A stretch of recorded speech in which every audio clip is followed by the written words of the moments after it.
Salam, hormatly Atabatan TV YouTube kanalının tamaşaçıları. Bizim siyasetçilik gepleşigimizi öňkü sanlaryny tamaşa eden bolsa, biz sizi Qırqyp gowagy, Garagym ýalkymy bilen tanıştyrpdyk. Bu gün bolsa biz sizi Seyit Cemalettin ýadygarlyk toplumy bilen tanıştyrmagy isleýär. Ýöreň ählimiz taryhy ýadygarlyklar bilen tanışalım.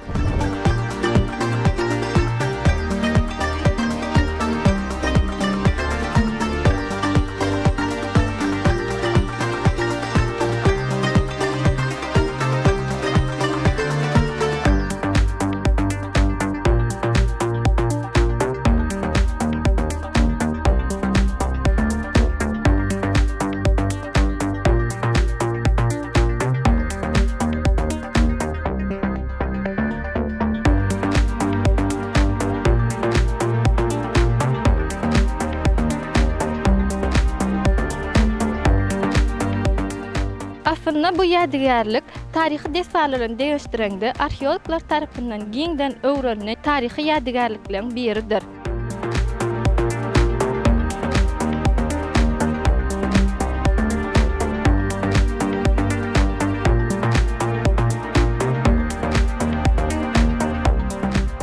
Seyit Cemalettin mescidi 15-nji asyryň binagarlyk ýadygarlygydyr.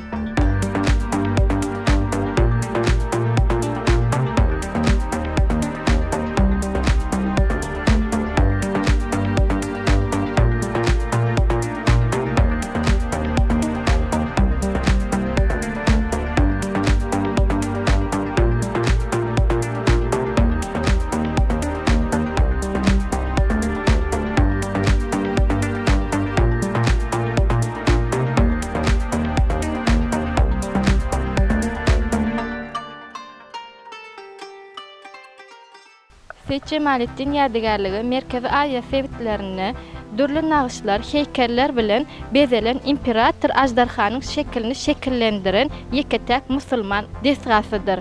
Bu ajdarhalar sarymtyl gowraly bolup, ownyň ösümlik nagşly, garamtyl mawy düşegiň üstüne towlanyp barýan şekilli şekillendirilipdir. Bir wagtlar gojaman köpetdagy etekläp oturan änew topragy rysgalyň, afudalyň mekany hasaplanypdyr. Bu ýerde bolsa Cemal Şah dolanýardyr. Şäheriň derewesiniň öňünde uly jaň bolypdyr. Ol jaň sesi bolsa haçanna halk adamlardan kömek soranny şol jaň kaklar eken. Günleriň birinde jaň sesi owa ýanglanypdyr. Owa adamlaryň ählisi edip oturan işini taşlap jaň ýanyna gelipdir. Cemal Şahy hem çagyrypdyrlar. Gelip görseler haýwatly bir ajdarha adamlara tarap seredipdir. Cemal Şah bolsa ajdarhanyň adamlardan kömek isleýänini duýupdyr. Ajdarha eli pıçgyly iki fan ussa seredip dağı tarap ýöräpdir. Cemal Şah bolsa ajdarhanyň kömek isleýänini duýup, onuň iýi bilen gidipdir. Adamlaryň ählisi hem bu zatdan habarly bolmak üçin Cemal Şahyň iýine düşüp gidipdirler. Baryp görseler, agwyna dağ tekefini ýudup duran ajdarhany görüpdirler. İki ussa bolsa ýanky ajdarhanyň agwynaky şahlaryny aýratyn böleklere bölüp ajdarhany halaf edipdirler. Ertesi gündan seheri jaň sesi ýene owa ýanglanypdyr. Owa adamlar jaň ýanyna gelip görseler, ýanky iki fan ajdarha agwyna doly altyny Cemal Şahyň öňüne goýup uçup dağı tarap uçup gidipdirler. Adamlar bolsa Cemal Şah bilen maslahatlaşyp altynlar kumuşlary gala gurmak isläpdirler. Ol galanyň içinde bolsa ökde nakkaşlary çagyryp ajdarhanyň şeklini şekillendiripdirler.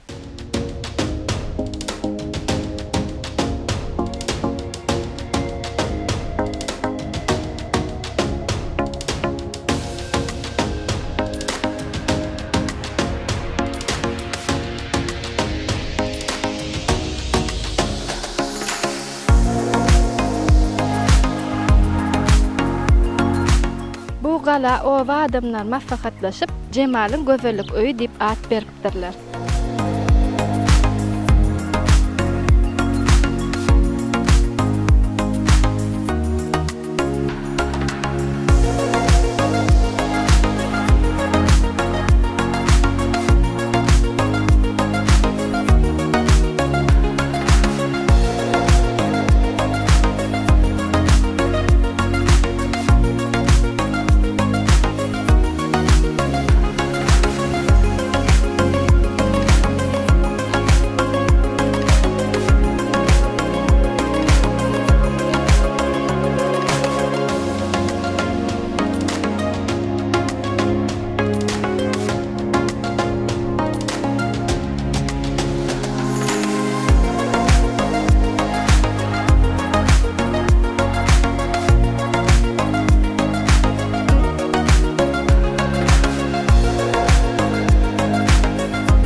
tarafından ınanışına göre bu daş bilagra peydalik ene.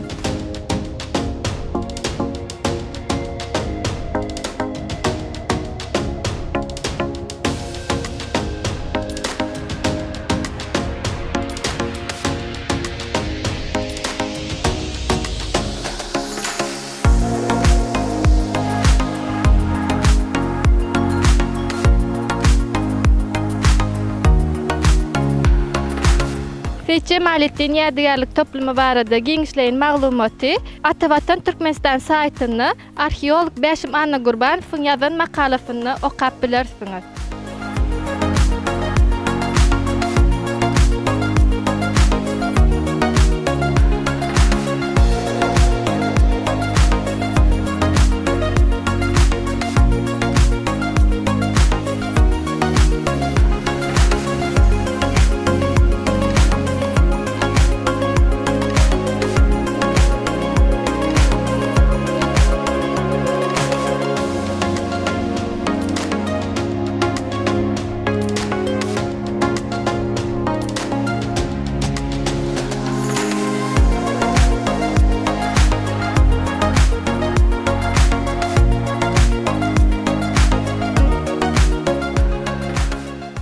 Hormatly tamaşaçylarymyz, şunuň bilen Seyit Cemalettin Yadigarlyk toplumy barada gepleşigimizi jemleýäris. Biz gelecekde agzy bir döredijilik taparmyz bilen taryhy ýadigarlyklar, fiýahatçylyk barada gepleşikleri size ýetirmek isleýäris. Siz nire fiýahat etmek isleýäňiz? Egerde siz online fiýahat edesiňiz etse, kommentariýada belek geçip bilersiňiz. Pursatdan peýdalanyp ýetip gelýän orazy aýyňyz bilen gutlaýarys. Tutjan orazalaryňyz, berýän sadakalaryňyz kabul bolsun. Hormatly tamaşaçylarymyz, indiki gepleşiklerimize görüşýänçe hoş, sag bolun.